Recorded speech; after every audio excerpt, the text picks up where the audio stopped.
उम्र में सास की शादी। रेशमा आज बहुत खुश होती है। आज उसकी शादी को पूरे 10 साल हो जाते हैं। घर में खुशी का माहौल होता है और इसी खुशी में रेशमा घर में तरह तरह के पकवान भी बना रही होती है। इसी बीच रेशमा की पड़ोसन उनके घर आती है और उसे कहती है, क्यों रेशमा, आज घर में बड़े पकवान बन रहे हैं, कुछ खास है क्या आज? आज ही के दिन मेरी शादी हुई थी और आज मेरी शादी को पूरे 10 साल हो चुके हैं। अच्छा, शादी से याद आया, रेशमा क्या तुझे पता है हमारे पास वाले ही एक गांव में 70 साल की एक बुढ़िया औरत अपनी दूसरी शादी रचा रही है। क्या 70 साल की बुढ़िया औरत की दूसरी शादी? अरे जिस उम्र में लोग पूजा पाठ करते हैं वो बूढ़ी औरत रंगरलियां मना रही है। इतना ही नहीं, सुनने में तो ये भी आ रहा है कि उस बूढ़ी औरत के 2 बेटे, बहू और 4 पोते पोतियां भी हैं। सच में ज़माना बहुत ख़राब आ चुका है।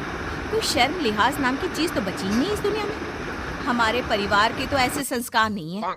रेशमा, ज़माना बहुत आगे निकल गया है। आजकल क्या बच्चे और क्या बूढ़े, सभी पर एक जैसी जवानी छा रही है। हमारे लिए तो ऐसा सोचना भी पाप है। वैसे कब है उस बूढ़ी औरत की शादी? आपको कोई जानकारी है क्या? मुझे क्या, पूरे गांव वालों को पता है इस शादी के बारे में। कल ही तो है। अरे वाह, कल तो योगेश के पापा भी छुट्टी पर हैं। एक काम करते हैं, हम भी चलते हैं इस बूढ़ी औरत की शादी में। आखिर देखे तो सही कि कौन है वो बेशर्म बुढ़िया औरत जो पोता पोती खिलाने की उम्र में प्यार के फूल खिला रही है। पड़ोसन वहां से चली जाती है, जिसके बाद रेशमा सोच में पड़ जाती है। शाम को जब रेशमा का पति अमित घर आता है तो वो रेशमा को हैरान परेशान देखकर पूछता है, क्या हुआ रेशमा, आज बहुत परेशान सी लग रही हो? कुछ खास नहीं, एक बुढ़िया औरत के बारे में सोच रही थी। कौन सी बुढ़िया औरत? रेशमा अमित की ओर देखती है और उसे बताती हुए कहती है, हमारे पास वाले गांव में ही एक बूढ़ी औरत है जो अपनी उम्र के आखिरी पड़ाव में अब लव अफेयर कर रही है और कल उसकी शादी भी है। ताज्जुब की बात तो ये है कि उसके 2 बहू बेटे और 4 पोते पोतियां भी हैं, फिर भी किसी ने उसे नहीं रोका। अरे इतना भरा पूरा परिवार होने के बाद वो अपना दूसरा घर क्यों बसाना चाह रही है? पता नहीं जी, मैं सोच रही थी कल आपकी भी छुट्टी है तो क्यों ना हम भी शादी देखने चले। सुनने में आ रहा है कि कल पूरा गांव जा रहा है उसकी शादी देखने के लिए। रेशमा की बातें सुनकर अमित भी दूसरे दिन उसके साथ चलने के लिए हामी भर देता है। अगले दिन सुबह रेशमा और अमित बच्चों के साथ शादी देखने निकल जाते हैं। गांव से कुछ किलोमीटर की दूरी तय कर रेशमा अपने परिवार के साथ विवाह स्थल पर पहुंच जाती है।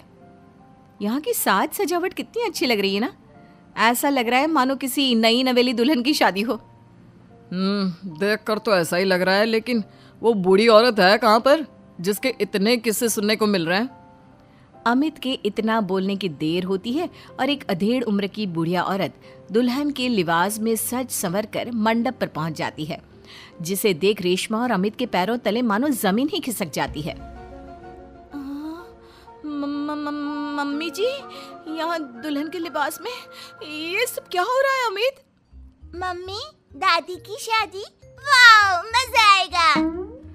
मम्मी शादी कर रही हैं और हमें बताना भी जरूरी नहीं समझा? क्या अब हम उनके लिए इतने गैर हो गए हैं? कुछ भी हो, मैं मम्मी जी की ये शादी तो बिल्कुल नहीं होने दूंगी। रेशमा अपनी सास सुशीला की तरफ जाती है। सुशीला अपनी बहू को देखकर सकते में पड़ जाती है। रेशमा, तू यहाँ क्या कर रही है? मेरी छोड़िए मम्मी जी, और आप अपना बताइए, आप यहाँ दुल्हन के लिबास में क्या कर रही हैं? आप इस उम्र में शादी कर रही हैं? जानती है समाज कितनी थू थू करेगा हम पर। समाज के डर से जीना नहीं छोड़ देते बहू। मैं अपनी इस नई जिंदगी से बहुत खुश हूँ और खुशी खुशी अपनी मर्जी से ये शादी करना चाहती हूँ। अगर इस समाज में जीना है तो सब देख कर चलना पड़ता है मम्मी जी।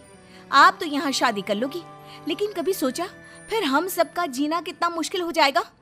मैं आपकी शादी बिल्कुल नहीं होने दूंगी। सुशीला अपने बेटे के पास जाती है और उसे समझाने की कोशिश करती है। बेटा, अब तू ही कुछ समझाना बहू को।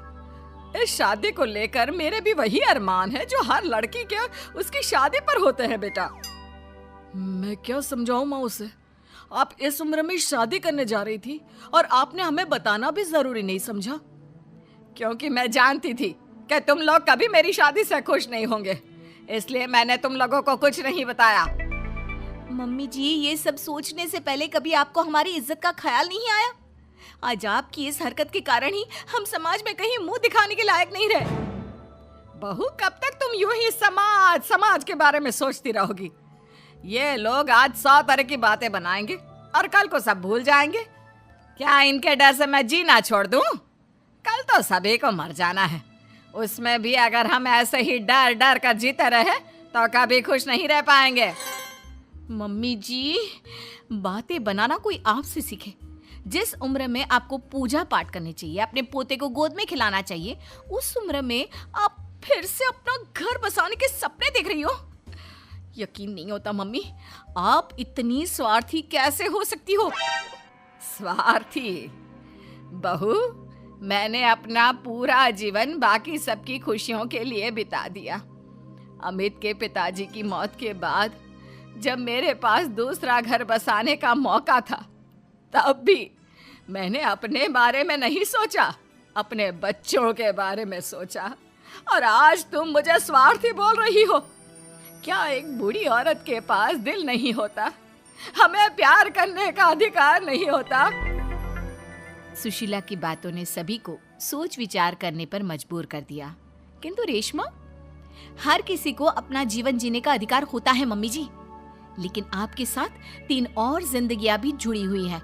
हम आपके कारण बदनामी का घूंट नहीं पी सकते मम्मी जी। आज तुम दोनों को अचानक मेरी और इस समाज की इतनी परवाह क्यों हो रही है? यह बदनामी और समाज के तानों का डर तब तुम लोगों के जहन में क्यों नहीं आया, जब 2 बेटों और बहुओं के होते हुए भी मुझे अकेले उस एक कमरे में रखकर घूंट घूंट कर जीवन यापन करना पड़ रहा था? तब तुम लोगों को याद नहीं आया मुझसे कितनी जिंदगियां जुड़ी हुई हैं? सुशीला की बातें सुनकर रेशमा और अमित अपना सिर झुका लेते हैं। उन्हें अपने से हुई गलती का एहसास हो जाता है, लेकिन अब भी कहीं ना कहीं उनके दिमाग में लोग क्या कहेंगे ही चल रहा था, जिसके डर से वे खामोश होकर खड़े रहते हैं। तभी सुशीला जी आगे कहती हैं, ठीक है, अगर तुम लोग नहीं चाहते कि मैं फिर से विवाह करूं और अपने नए जीवन की शुरुआत करूं, तो मैं ये शादी नहीं करूंगी और साथ ही ये घर छोड़कर भी चली जाऊंगी। फिर ना तुम लोगों की कोई बदनामी होगी और ना ही कोई तुम्हें आकर ताने मारेगा।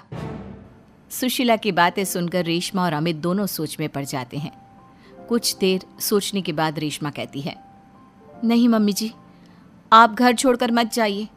आप सच कह रही हैं। अगर हम ऐसे ही समाज की परवाह करते रहे तो हम कभी खुशी खुशी नहीं जी पाएंगे। हाँ माँ, और आज बचपन से तेरे हर निवाले और प्यार का कर्ज मैं चुकाऊंगा। आज यहाँ से मेरी माँ की डोली उठेगी। बजाओ शहनाई, आज मेरी माँ की शादी है। फिर क्या, अपने बहू बेटों की रजामंदी के साथ सुशीला खुशी खुशी 7 फेरे लेकर नई नवेली दुल्हन बन जाती है और सब शादी की खुशियों में मगन हो जाते हैं।